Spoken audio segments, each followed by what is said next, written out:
Hey guys, next day after the video of doing that front and rear metal repair work way back there in that dungeon, and I just took and notched the one corner of that one pan just so I can kind of drop it in. I want to see how many sheets it was going to take to make it all the way across the floor, and there's 3 of them lined up, 1, 2, and 3. And then probably half a sheet left over, and I still have another sheet back in there to kind of go work with. So just trying to figure out how I want to kind of go and do things. This stuff is all going to get plug welded, you know, so we're just going to go wherever the beams are, and you know, down in every center or every other center, we're going to go and hit it with a plug weld. Basically, you drill a hole and you fill the hole to the metal down below. Normally, the front edge of the preform pan, those grooves would just taper down to nothing, and you would kind of weld it flat. Let's see if I can show you in the back of the truck. It's kind of dirty, but you see how they can kind of like just tapers off to nothing. So that's how it's kind of supposed to be. But again, patches here is not going to get that kind of treatment. It's just not worth all the effort for what it is. And then you throw a mat over it anyway when you're all done. So I think I'm just going to let that kind of go flush up against the front, pretty much how you see it, and then just run over it with seam sealer, and we'll just kind of caulk those joints back in. So without further ado, I think I'm going to pop those sheets back out of there, and I'm probably going to do just one at a time. I'll do the first one, get it in there, get it square, and that way I can kind of clamp it from the bottom side of it with my long pliers, and then you know, work to the next one out, and I got to clean them up as I go along too. And I think on the rails, I'll plug weld the panels. I'll mark where it goes. I'll plug weld the sheets, and then I'll put a mark down below where they are. And I'm just going to grind off right where I'm going to weld. I'm not going to grind the whole things all the way off, because it will promote more rust than it's helping. And rust has a tendency to, once it kind of skins over to a certain level, it actually almost kind of stops. It makes its own almost protective coating at some point, you know. So and then, you know, eventually it's all going to get shot with oil underneath it anyway. But again, this is not a concourse restoration. This is a rusty pickup truck we'll put together. So all right, let me shut the camera off and get to plug welding that sheet. And I just used a stepper drill, and you can see all the holes that are punched in it. Then I went back with a paint stick, and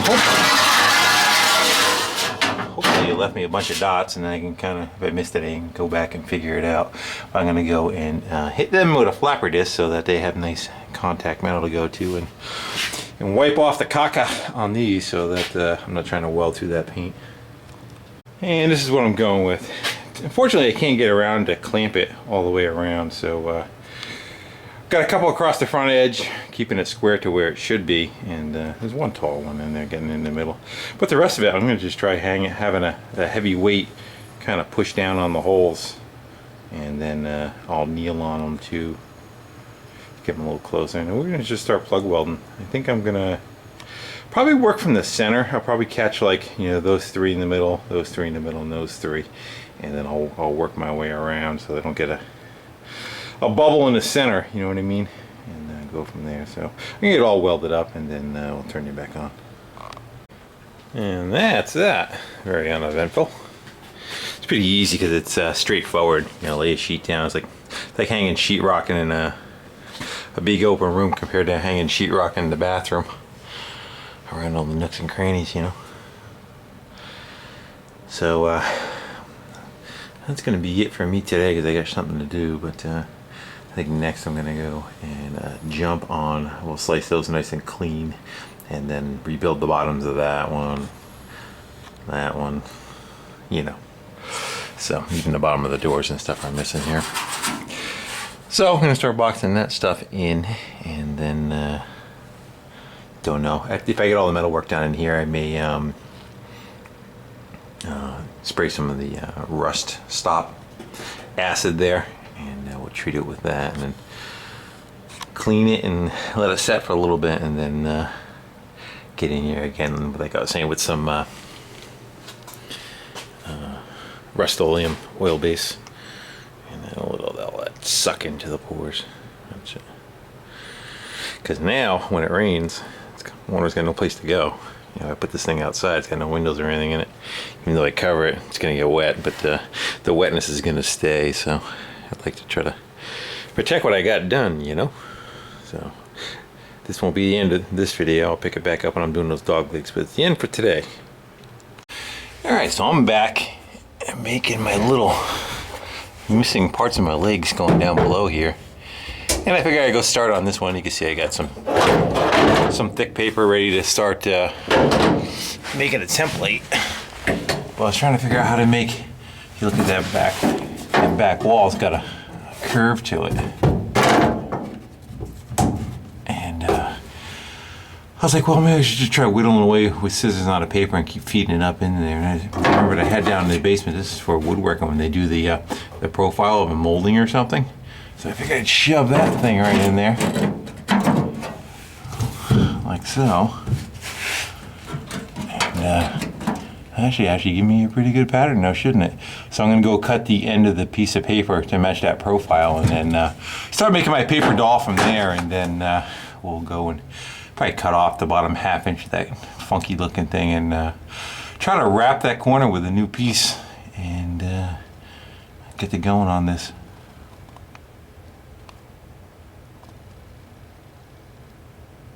If you ever shut off. And to that point where I made my pattern and carved the pattern out on the piece of metal that's down here. And this is thicker stuff. I think this is 16 gauge. And just transferred everything over to that, and those are my fold lines. And then what I do also is I take a punch. You can see it on the lines there. And I punch it so that when it's in the die, the punch marks, you know, my lighting sucks. The punch marks will show up right where the edge is, so you can tell right where you're making the bend at. I know guys have seen this before, but some people have asked, you know, what's that? What's that pipe bender? What's this? And I forget the channel. Keeps getting other people watching it. So it's just a regular Harbor Freight press with the guts removed from it. And this was a set of dies, the regular set of dies that would be used in a press brake that was at the scrapyard that I just adapted to fit in this. So it does made all this stuff, but this and this are from a company, so to speak. And then there was more down below that's kind of used as a finger brake. So you want to make corners and all, you can. I got like 1, 2 inch, 3, and you know, you can basically adjust within 1 inch increments by taking that top die out. Anyway, so let's get to bending up a piece of metal and how I'm going to go about making a piece of metal.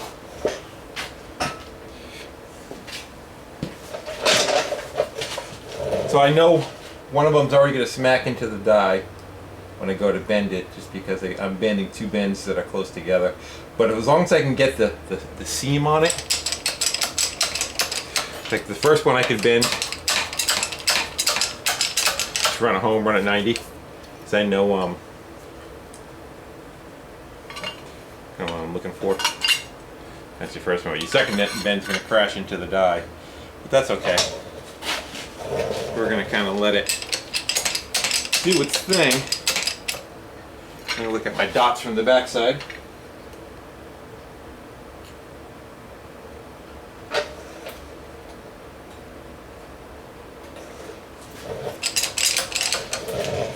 And then we just bend it back with my hand.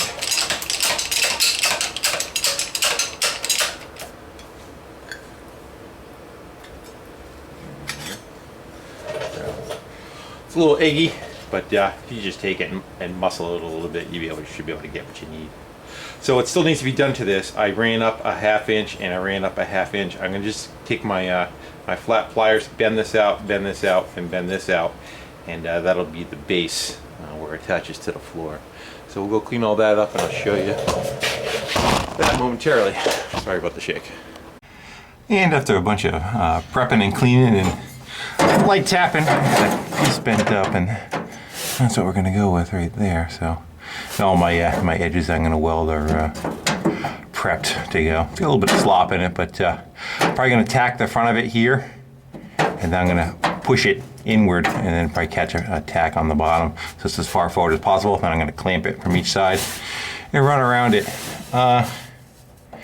You can kind of either go on the bottom with plug welds or running a weld across the front of it. I actually kind of like welding a weld across the front of it on something like this. Aesthetically, the plug welds look better, look more factory, but you actually get more material touching on this way than you do the other way. So, and you know, it's not a true, you know, the way it was welded from the factory is not the same as you drilling a hole in it and then filling it with a MIG welder. You know, that welder is clamped together, arc weld, and it pinches the two panels, heats the panels up and lets it go, not filling back in half of the hole again. Yeah, so it's next best thing for the looks, but all right, I'm rambling. Anyway, so that's what I'm going to go do. I'm not going to show you every one of this and all the welding and all. I think it'll get too long because I just remember that I have all the floor part on this video too. So we're going to knock a bunch of these out, and at the end of it, we'll do a wrap up and we'll see what she looks like. All right, which one? Which one do we go for?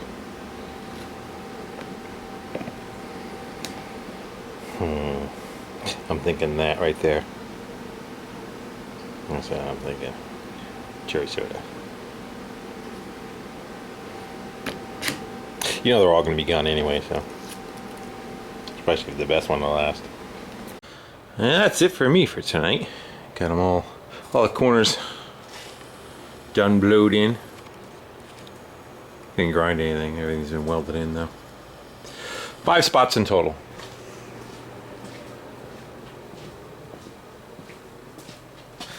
So anywhere where the that one's kind of dark, but you get the idea. That's the first one, so that's the crappiest welds because that's the one that's hardest to get to. And then that post back to the floor. Built that corner. I hope I turn the light the right direction. Oh, there you go. That one's done.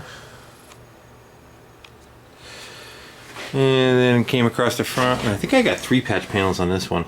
There's one inside doing the corners because it was gone from here. So there's one on the inside there, the one on the outside with a lip that folds over, kind of matches this lip. That's that patch. And then it was missing everything going all the way up here, so that's the next one. So I'll probably get to tomorrow. I'll start hitting them with a flapper disc and cleaning them up. Oh, and then this corner down there too is finished up, so it's all tied back to all the walls are tied back to the floors, kind of like a rotted sill in a house, you know. So we got 5 of them. 1, 2, 3, 4, and 5. So that's pretty good for an afternoon's work.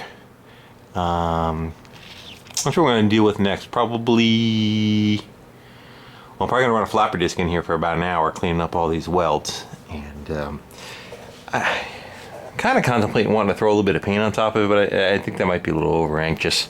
I may just continue working on metal stuff for now, and as long as it stays in the garage, it's not going to make that much of a difference to it.